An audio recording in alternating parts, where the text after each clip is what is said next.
We had a solid showing here on Wall Street as Nancy Pelosi suggests they're getting very close on signing a stimulus package. Of course, we've heard that before, but at least for today, it created a little bit of enthusiasm in the marketplace.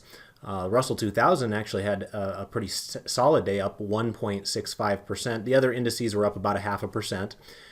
We do, of course, have the final presidential debate tonight, so we'll see if that brings any new information to the marketplace. And so we'll take a look at all that, see what it means for our posture. And then I wanted to get into a trade application example of a very speculative marijuana stock that could possibly do well if the Democrats fare well in the upcoming elections. So with that, let's go ahead and get started. Welcome to the Market Outlook video presented by MarketScholars.com. I'm your host, Brandon Van Zee.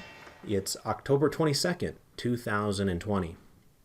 First of all, if you're new, welcome aboard. Remember to go over to YouTube, click subscribe on our channel, check out our description area where you can sign up for our email distribution list. We're also heavy users of Twitter. Feel free to follow me there. My handle is @BrandonVanZ. And we really appreciate those of you that click like and retweet on these market outlook related tweets. And then last but not least, we also have a presence over on Facebook. Feel free to join our group at the web address you see embedded in that logo in front of you. All right, let's go ahead and jump into our charts here. And as you can see, I've got chart 4B pulled up here in front of us. A reminder that all of you premium members have access to all 50 of these customized charts that we've spent many hours building over the years. I saw a comment today from somebody who's a premium member that went through the tutorial there that said it was so long that it kind of put him to sleep. That's certainly understandable, but obviously there's a lot of different scripts there that you have to import in order to kind of have the whole repertoire that David and I will be using in our various classes. Remember, we use these charts not only in these market outlook presentations, but also during all of our trading rooms. So there are a lot of them there, and hopefully you get good value for your money there, those of you that are premium members. But on this particular chart setup, it's pretty basic in nature. All we're really looking at here is just the 4 different market indices in the United States. So we've got our S&P 500 in the upper left. We've got our Dow Jones Industrial in the upper right. We've got our NASDAQ Composite in the lower left, and we've got our Russell 2000 in the lower right. And we can see them all side by side to try to identify if there are slight differences in the charts or not. Sometimes there will be, sometimes there won't be. Right now happens to be one of those times where we do have some differences to discuss. First of all, what I mentioned in the intro is that the Russell 2000 has taken on a bit of a leadership role here recently. So notice that we had this big candle here today. It was up 1.65%. And it has maintained this strongly bullish posture here for the last several weeks, which is pretty impressive. Remember, for much of the last several years, the Russell 2000 has kind of been the laggard. Small caps really haven't been working as well as large caps. So it's kind of interesting to see a little bit of a shift taking place here before our eyes. In fact, one of the things I'll share with you here real quick, over on the internet, on our website, if you go to the tools area and you go to the factor selector, you can get this information that I use in my Wednesday morning swing trading class. That's assuming you're a premium member of our organization, of course. But one thing I wanted to point out is that the low size category has actually held tough at the number 2 slot here for the last 3 weeks. Really, only momentum is outpacing low size, and I will say that after we reviewed the granular details on that in class yesterday, that in the ultra near term, low size is actually outperforming momentum. It's just that momentum still has a lot of positive performance from further back time periods. So don't fall asleep on low size. There's something to that move that's taking place right now. In terms of any movements that we saw week over week, we did see just a quick little flip-flop here at numbers 4 and number 5. Value went up a little bit, low volatility went down a little bit. That value move could be attributed to some of the positive movements we've seen in sectors here recently. In fact, today the 2 leading sectors were financials and energy, and those two, more than any other sectors, would kind of qualify as value areas right now. Also, while we're over here on the internet, I did want to say thank you to the 110 of you that clicked like for me the last time I did the video on Tuesday. I'm always shooting for triple digits there, so getting us up and over 100 makes me happy. Thank you very much for enjoy that, keep up the great work on your end. It helps us promote our business to a wider audience than we would be able to on our own. So if you do want us to do these videos every day or as often as possible, the way that you would encourage us to do that is to click like for us on Twitter. All right, back onto our charts here. Now that we know that the Russell 2000 is taking a bit more of a leadership role here recently, I also wanted to point out that we had another slight change today on the chart just above it, and that is the Dow Jones Industrial Average. And so right here on the Dow Jones, you can see that the chart changed from pink background to green background here today. And what that signifies is we went from a weakly bearish posture. Remember that light pink is considered weakly bearish. The dark pink is strongly bearish. So yesterday we were in a situation where we had a weakly bearish posture. Today we had enough of a boost on the candles there where we went back to a strongly bullish posture. Now that occurs depending upon what's happening with the green line on that market forecast technical indicator. That green line is also referred to as the intermediate line, and as you can see in the label right here, it was at 72 and rising. And so anytime we're between 20 and 80 and it's rising, we consider that to be bullish. If it's above 50 up to 80, we consider that strongly bullish if it's rising between those zones. So that's where we're at right now. And yesterday it was still kind of falling out of that upper reversal zone. So spent a little bit of time in the penalty box there and has a little bit more renewed enthusiasm here recently. We'll see if we can work our way back into the upper reversal zone where it could then join where the Russell 2000 already is. Remember, it's already in the upper reversal zone down there at 85 at this moment in time. Now the other two indices off to the left-hand side here, the S&P 500 on top and the NASDAQ Composite on the bottom, both of those still have those pink background colors telling us that we've got weekly bearish posture on those still. So two of our charts have strongly bullish, two of our charts have weekly bearish. Now, the good news for those of you that want to be more bullish in this environment than bearish is at least on the postures here that are considered weekly bearish, we do have green moving averages. That is worth something. Remember, the green moving average is going to look at where is the price trading in relationship to the 30-day moving average and what direction is that 30-day moving average going. If price is above a rising 30-day moving average, that moving average will paint itself green. That's all part of that computer programming, think scripting that we do behind the scenes on these custom charts. And so you can see that both the S&P 500 and the NASDAQ Composite down below both have those green lines there. So while the posture right now is a little bit wobbly, at least the path of least resistance continues to be to the upside. Now, I think most of you are aware we are in very much a headline-driven market. I mentioned in the intro that we've got our last presidential debate tonight, so who knows what's going to happen there.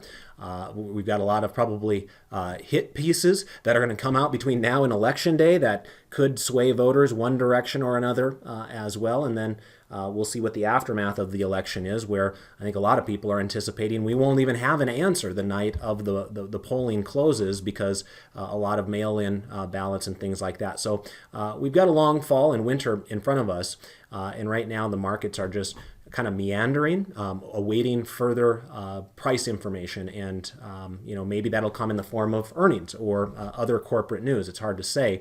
We actually did get some corporate news after hours today over here on Gilead. Gilead was approved for their remdesivir treatment from the FDA, so full approval across the board. Prior to that, it only had emergency approval. So Gilead is up about 4% there after hours. We also saw Intel getting hammered after hours. It's down 10% on its earnings announcement there after all hours, so really taking a beating there. And then I think I saw STX might have been moving as well. Yeah, Seagate Technology is down here a couple of bucks after hours as well. So a few of those technology-oriented areas struggling again. And when we come back over here to the charts, it might be worth pointing out that the NASDAQ was the worst performer today.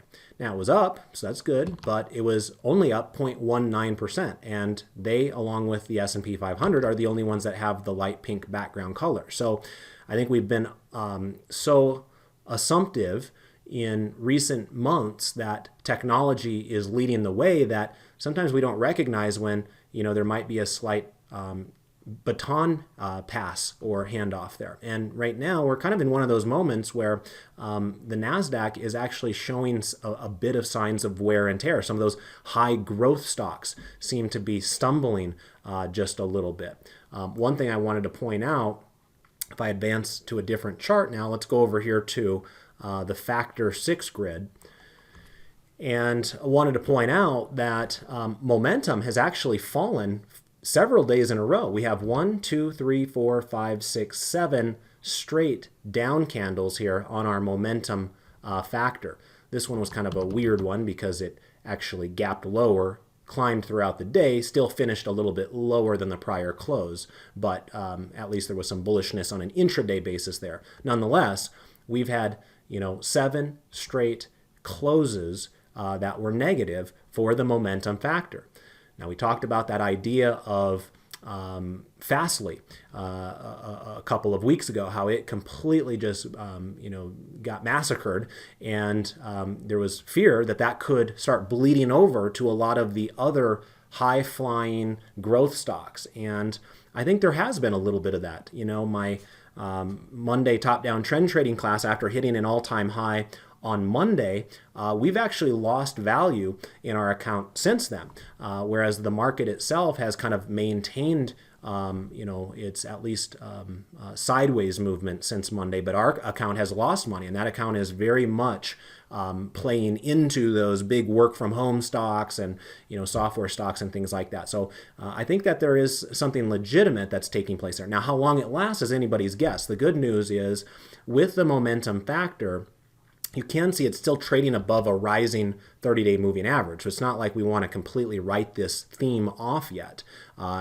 People who have written off the momentum factor in 2020 have generally regretted it eventually, because it has fought back to become the leading factor along the way. But right now we're in one of those time periods where there are other approaches that seem to be working a bit better, including that value that I mentioned before. Notice down below, value had a really nice day here today. When you look at the success that some of the banks and the oil companies had here today, you're starting to see some nice upward pressure on value stocks, which, if you look back over the last month, value stocks are up about 7% in the 1 month time period of this chart, whereas momentum stocks are only up 4% over that time period. I think if you ask the average person that's investing in the markets right now, which of those factors is doing better in the last month, momentum or value, I think more folks would say momentum. So I think it's a little bit of a kind of a hidden knowledge that's taking place here, where we're seeing some of these names that had kind of been left for dead in the value category start to make a little bit of a move. Now, of course, they got a long ways to go to make up for all their underperformance of recent years compared to momentum, but at least in the 1 month time period that we're looking at right now, value is proving its worth. So we'll keep our eye on that philosophy and keep you posted if we see anything new on our end as well. Let's take a look at some other charts here.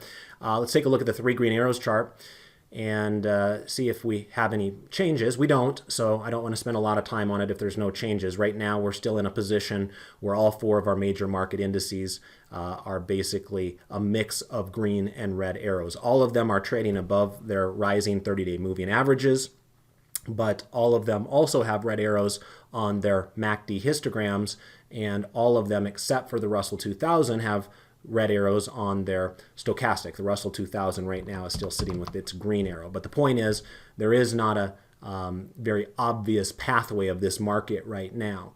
Russell 2000 is a little bit stronger than the others, but even it kind of looks more like a sideways to a slightly tilted up chart. And we just don't have a lot of that same momentum that we were seeing out of the bottom of the coronavirus market in March and April. Let's take a look at some other charts here. Let's pop on over here to our 1040 crossover. Again, not a lot to report here since there was no changes, so I'm not going to spend a lot of time on it other than just to acknowledge that from a longer term perspective, remember these are 3-year charts here, our posture is still bullish on all of our charts in terms of the 1040 crossover method. And remember, in these charts, we're using weekly candles, not daily. And so 10 weeks would effectively amount to 50 trading days, and 40 weeks would amount to 200 trading days. So some of you are familiar with the term golden cross and death cross using the 50-day moving average and the 200-day moving average. This is the equivalent version of it when you're using weekly candles. And so right now, the position that we're in on all four of these U.S. equity indices is a bullish crossover, or a golden cross, some of you might refer to that as. All right, let's go ahead and now take a look at some 12 grid analysis. And let's start with the asset class 12 grid. This will be chart 5A for those of you following along at home who are premium members.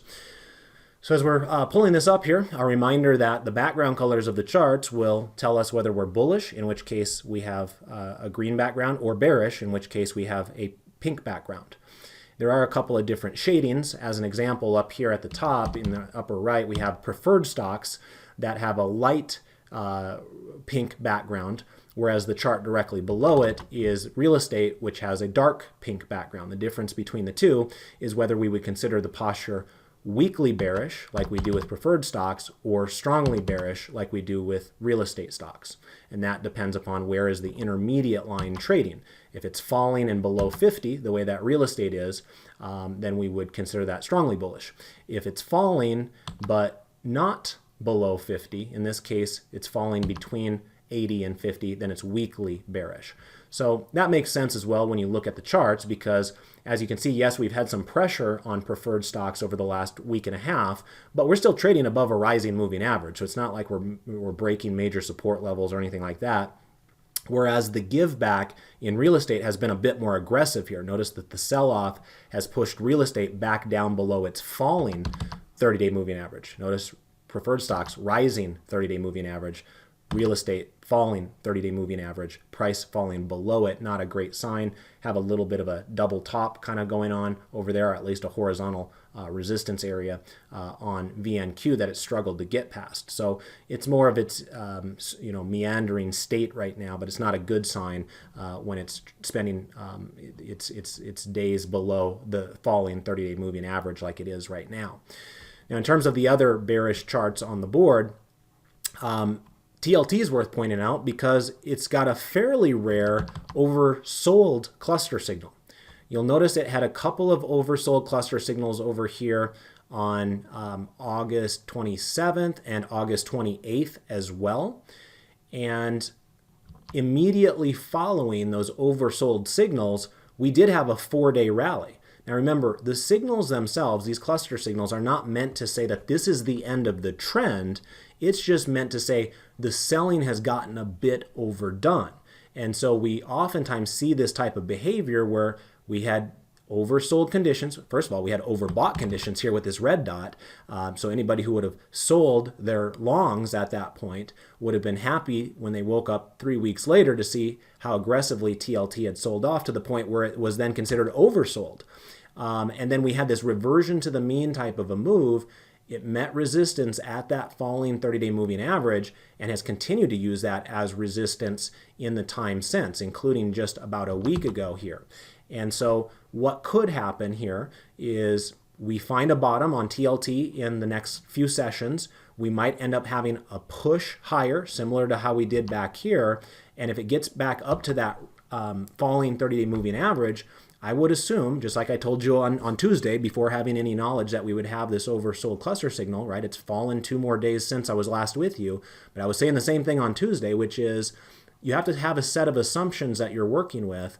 And if we do see a rip higher in TLT, let's say over the next 2 weeks, and it struggles once again to push cleanly through that falling 30-day moving average, that would be a pretty clear signal that you could do something bearish to TLT, whether that's buying puts or selling bear call spreads or doing other things like that. And of course, the opposite is true as well. Over here on the 10-year U.S. Treasury yield, most of you are aware that when rates go up, bond prices go down and vice versa. So naturally, if bond prices have been going down, shouldn't be surprised to see interest rates continuing to go up. And like I was saying on Tuesday, my path of least resistance and my expectations would be a breakout above that prior level right there on interest rates, and that's exactly what we've seen the last 2 days. So that is looking like a pretty solid trend right there on TNX, which basically tracks the 10-year U.S. Treasury interest rate, which right now, if you move that decimal point over to the left one, puts the 10-year at about a 0.85% interest rate. Notice in the lower left-hand corner here, we do have the U.S. dollar that rose today. This one has surprised me a bit more because my assumption prior to this was that it would find stability around its moving average. It didn't do it, which again, remember, you go into things with a set of assumptions, knowing that those assumptions will sometimes be right and sometimes be wrong, but at least you have a game plan. And in this particular case, I was assuming that we would probably catch a bounce around this moving average, and that's not what happened. It made its decision that it wanted to come down, and you'll notice what the consequences of that decision is. That 30-day moving average now is red. Notice that during this time period when it was trying to figure things out, that moving average was yellow and green along the way. So there's been enough wear and tear on the chart of the US dollar. We actually have a path of least resistance to the downside now.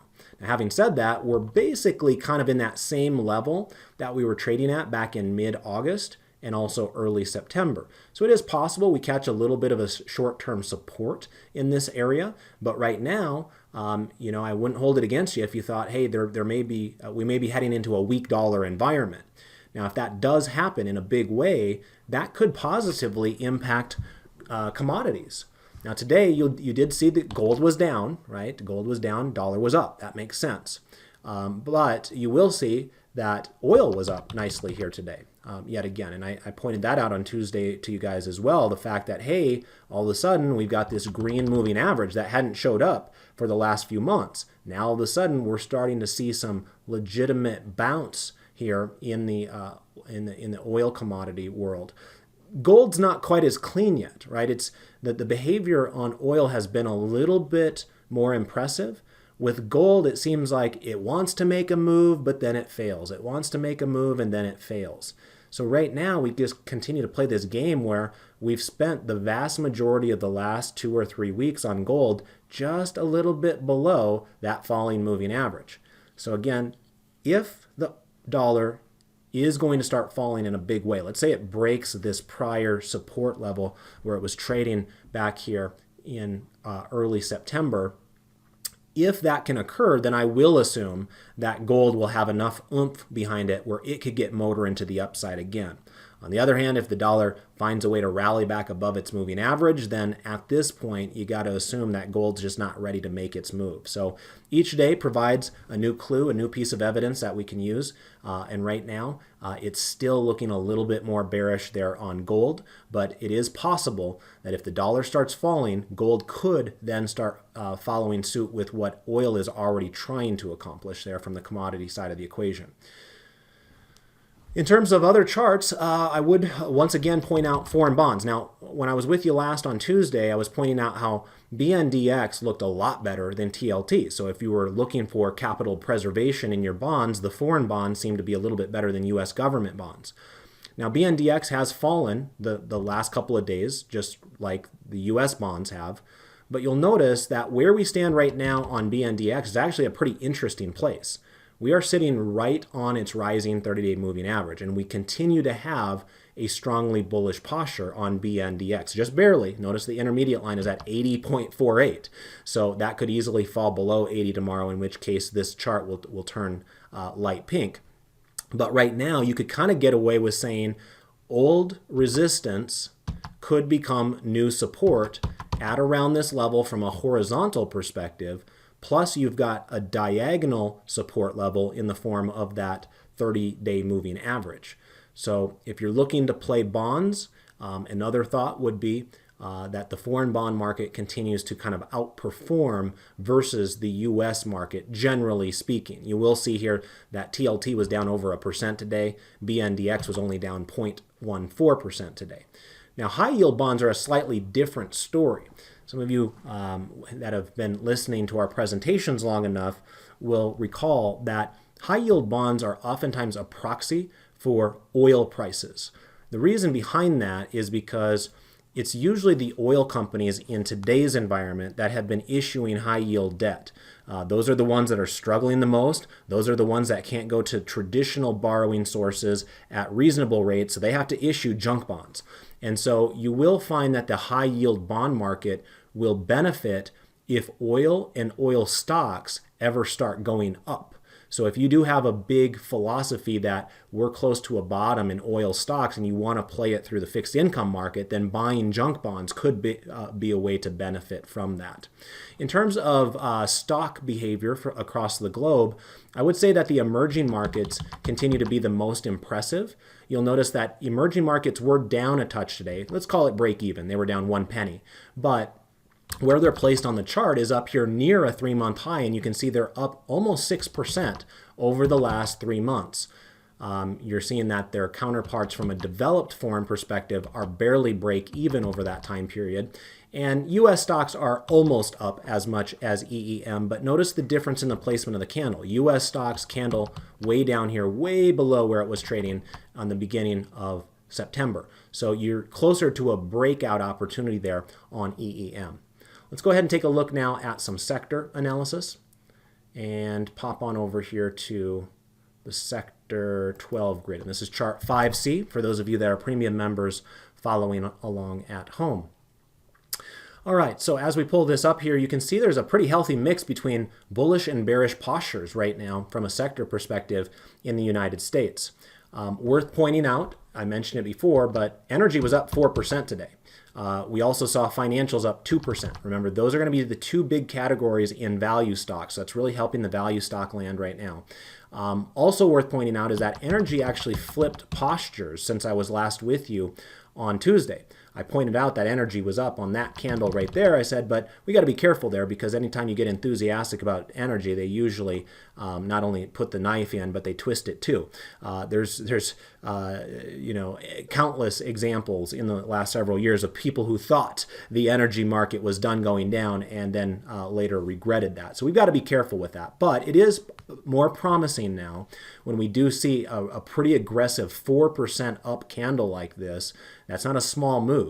Now we're still below a falling moving average, but at least we've got a push in the right direction, and we now have that intermediate line up above 20.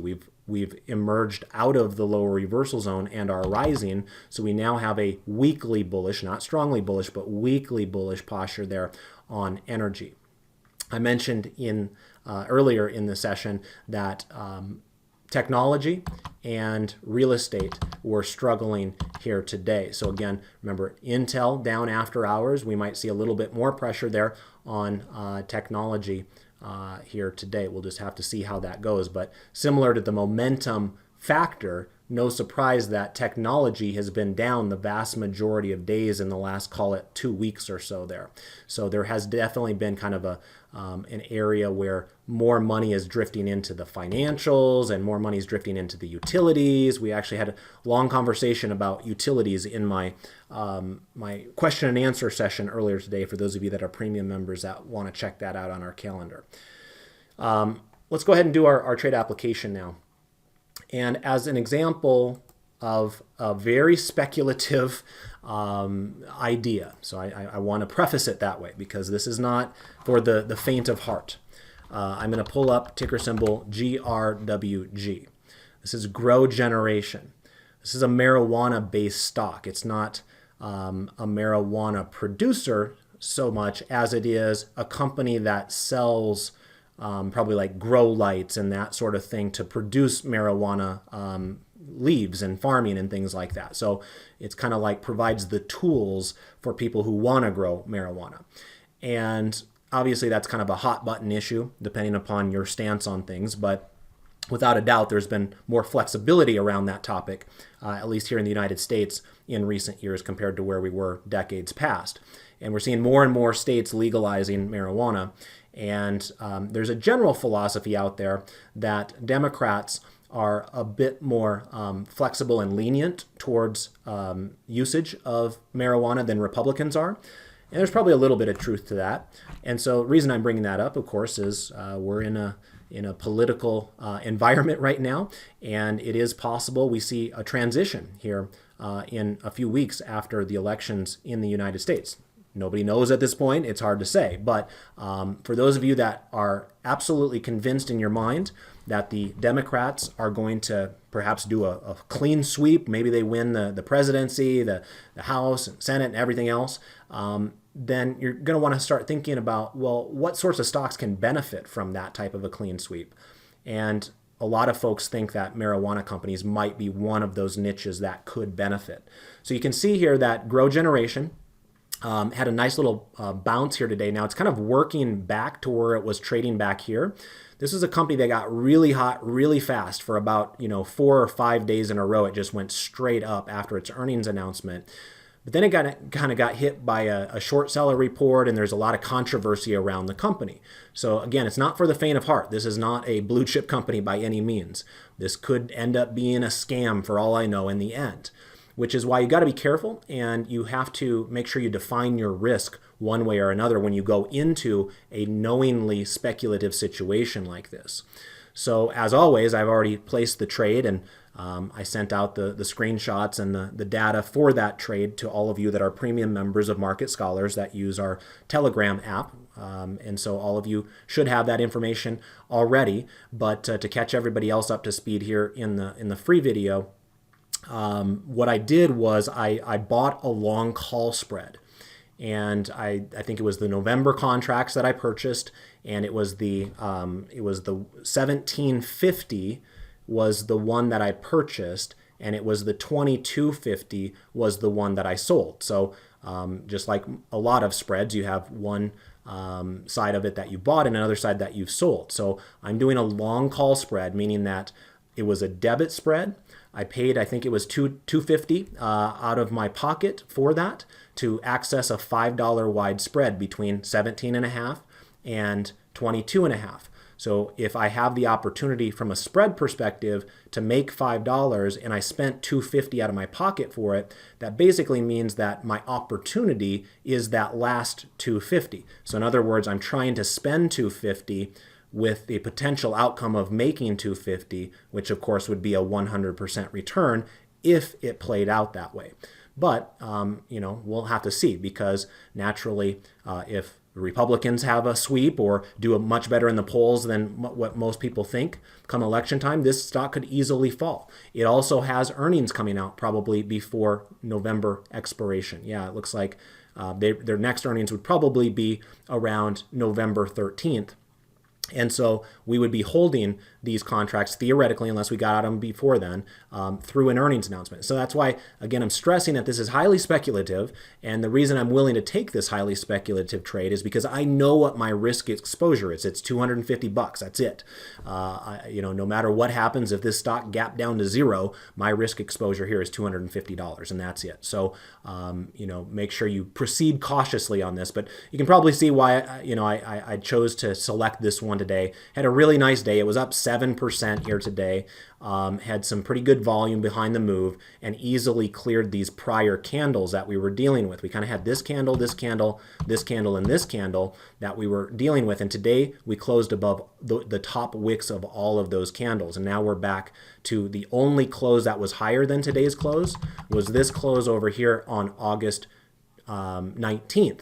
And you can see here that the high that particular day was 22.88. And so if it can get back to 22.88 between now and expiration day in November, then I would be looking at a max gain for this type of a trade. Remember, I'm shooting for basically 22.50. That was the sold call that I had. Now, the downside of having that sold call embedded in that long call vertical is that if it goes up tremendously, let's say this stock goes up 50% in the next month, who knows? It's a wild stock. It's possible. If that were to happen, I'm not going to benefit anything beyond 22.50. So that is the downside. I'm kind of capping my upside potential, but I'm also limiting my downside risk as a result of a couple of major risky events in front of us, which are its earnings announcement and the presidential election. Okay, so check the details in the Telegram for those of you that are interested in that and are premium members. Hope you got value out of tonight's video. If you did, you can do one simple thing for me. Go over to Twitter, click like for me. That'll go a long ways there for us if you want us to continue to do these videos every single day here for you. Tomorrow, David should be back in the saddle with you. And remember, he does teach his technical analysis class tomorrow as well. So it's always a very popular class here at Market Scholars. Make sure you're joining him for that. So until next time, I want to wish you all the best of success with your trades and your investments. Goodbye for now.